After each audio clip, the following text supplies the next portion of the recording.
I want to be a part of what gets rid of the stupidness from Jamaica. Because, you know what, it's my yard. I don't want to be represented by old wives' tales and foolishness like that. I don't want to be represented by segregation and discrimination and stuff like that. I want Jamaica to have an image and a reputation that actually reflects all of us, which not all of us are superstitious, but the ones who are, they have the loudest voice and they're the ones making the reputation for the rest of us. Watch out, boom shot. You have to listen to this and make the weight and murmur now. So this one is short shot. It can't stop. Boom shots. Boom shots. I mean, I want to talk about new music too, and what we're going to hear from Tanya. Like, is there stuff you have in the pipeline that we haven't heard yet? Oh, definitely. I'm always recording and I'm always writing. For me, it's an exercise. You know, it's. But in terms of putting out albums, as I grow older, I get more pointed, you know, in what I do, and I really value people so much. It's like 20 odd years in the business, and they still listen to me. Like, I have to respect and appreciate them, and I don't want to just throw anything in their ears, you know. So when I make something, it has to be something that I would buy. Has to be something that I feel proud of, that I can take home, that I would hang on my wall, that I would look at it in 20 years and feel like this represents where I was at the time. And so that's what I'm doing. But right now I have an album that's, I'm just putting the finishing touches on it, and I feel like it represents where I am in my head, as much as one album can. Because, you know, to do that you'd have to make like 20 albums. Right. But I feel like it represents where I am in my head now. Where is that? I think I'm in a comfortable and happy place, and I know that most times when you say comfort, people think of material stuff, but material things have never made me comfortable. Where I'm in my head is a level of maturity that I don't think I ever had before. You know, I used to be more impetuous. I was angry. You know, I really was angry. And sometimes when I look back at myself and I see some things that used to tick me off, I'm like, oh my God, I needed work. But no, it's about discussion. No, it's about, you know, I believe conversation really can achieve a solution in any situation. So that's where I'm at. I'm at a place where I can see all the components of my life and appreciate them for what they are, and I'm very grateful, you know, and I see where I can make a meaningful contribution. Well, I've always tried my best to do that, but now I feel like that's what this platform for me is about. I'm going to have fun, and of course when people buy the record, they want entertainment, so I'm going to do that, but I'm actually enveloping what I'm saying in entertainment. So I like this place. It's about comfort. I'm learning stuff, girl. Really? Oh my God, my new addiction is power tools. I'm made a bar counter. A bar counter? From scratch with the board, the wood, nails and everything. But hold on, you're on a no detox. You're on a detox, right? What happens it's not really a detox. I'm just not doing alcohol for the moment. I do that every now and again. You know, I drink hard, and I don't lie about it. And I've heard many people, listen, guys, just stop saying I drink. I'm way over 21. I'm actually double 21. I'm 42. I can drink if I want to. But sometimes I drink, sometimes I don't. Right. It's not a thing. Hey, you know, whatever floats your boat, I guess we could say. Isn't this like the best place for that? Whatever floats your boat. It's a bad time to not be drinking though. We're on the Jamaica cruise.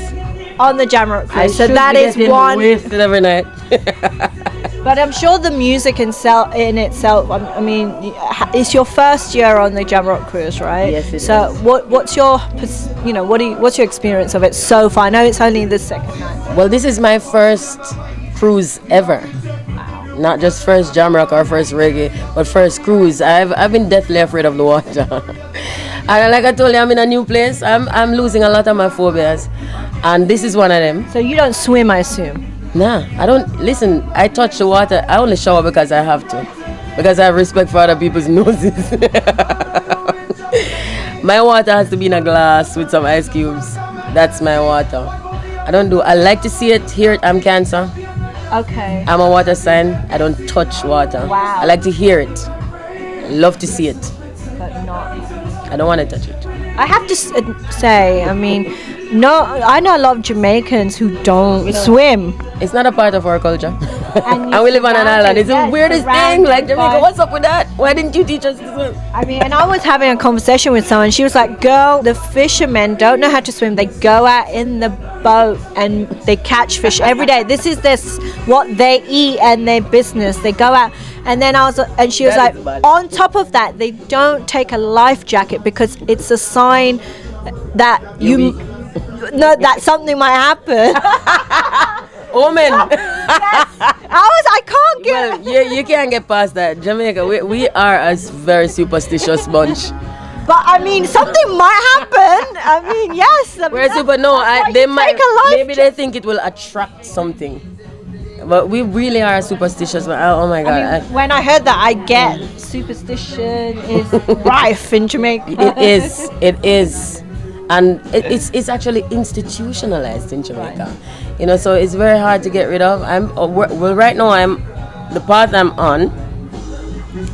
It's one of the things I want to get rid of. I want to be a part of what gets rid of the stupidness from Jamaica, because you know what, it's my yard. I don't want to be represented by old wives' tales and foolishness like that. I don't want to be represented by segregation and discrimination and stuff like that. I want Jamaica to have an image and a reputation that actually reflects all of us, which not all of us are superstitious, but the ones who are, they have the loudest voice and they're the ones making the reputation for the rest of us.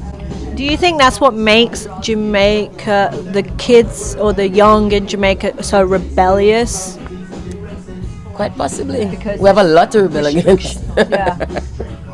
We do have a lot to rebel against, yes. We're very restricted. It's surprising. It's really scary to me. And scary especially when you work with some of the NGOs dealing with stuff like AIDS, HIV prevention. The fact that we have so many kids. You know, you have so many single mothers with so many kids with multiple fathers, yet sex is a taboo topic for us. You know, so there are so many things that we need to enhance and we need to advance the discussions about. You know, and superstition, religion. We have too much religion in Jamaica. We're not really spiritual. We're not really. We surface religious. Right. All of these things I want to be a part of getting rid of. Would you consider yourself a religious person now? Not at all. Not even slightly. If I have any religion, it's the lack of religion. You just religion. Life is your religion right now. It seems. Yeah. And I love people. I love the universe. I worship this thing that I live on, and it sustains me, and I'm very grateful for it. You know, and everything that I need to be aware of is very obvious in front of me. And I love what I can see. The people that I see, I love them. I don't need anybody to instruct me to do that. You know, and I don't need anybody especially giving me instructions that actually separates us. You know, so I work off of what I see and what feels natural to me.